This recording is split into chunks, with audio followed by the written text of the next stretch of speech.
ಸಮ್ಮತಿಸಬಹುದೇ?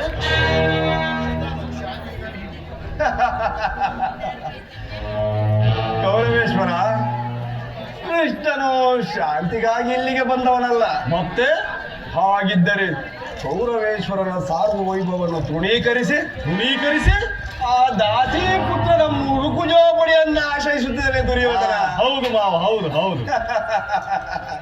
ಪ್ರಾರಂಭದಲ್ಲೇ ಸಹಿಸಲಾಗದಂತ ಅಪಮಾನ, ಭಕ್ತಿ ವೈರಾಗ್ಯಗಳಿಂದ ವಂಚಿತನಾದ ನೀನು ಈ ಅಪಮಾನವನ್ನು ಹೇಗೆ ಸಹಿಸುವ ದುರ್ಯೋಧನ?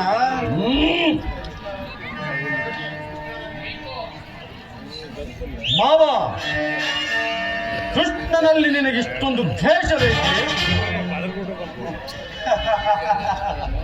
ದುರ್ಯೋಧನ, ಕೃಷ್ಣನು ಕ್ಷತ್ರಿಯ ಜಾತಿಯ ಪರಮವೈರಿ. ಭರತ ವರ್ಷದಲ್ಲಿ ಕ್ಷತ್ರಿಯರನ್ನೇ ನಿರ್ಮೂಲನೆ ಮಾಡಲೆಂದೇ ಅವತರಿಸಿರುವುದಯ್ಯ. ಅವನ ವೈರಾಗ್ಯ ಪ್ರದರ್ಶನಕ್ಕೆ ಮರಳಾಗಿ ಯಾರು ಭಗವಂತನೆಂದು ಪೂಜಿಸುವರೋ ಅವರನ್ನೇ ಧ್ವಂಸ ಮಾಡುವನು. ಶಿಶುಪಾಲ, ಜರಾಸಂಧ ನಿನಗೆಂತ ಮಿತ್ರರಾಗಿದ್ದರಯ್ಯ? ಬಹಳ ಆಪ್ತರಾಗಿದ್ದರಲ್ಲವೇ ಮಾವ? ಕಾರಣವಿಲ್ಲದೆ ಸಂಹರಿಸಿದನು. ಕಂಸನನ್ನು ವಧಿಸಿ ಹೊರಳೋ ಮರಳೋ ಮುದುಕನಾದ ಉಗ್ರಸೇನನನ್ನು ಹೆಸರಿಗೆ ಮಾತ್ರ ಸಿಂಹಾಸನದಲ್ಲಿ ಕುಳ್ಳಿರಿಸಿರುವನು.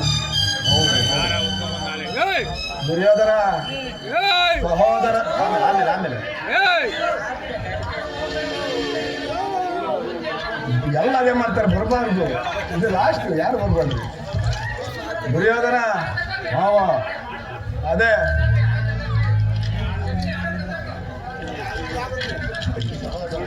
ಏನು ಮಾಡಿ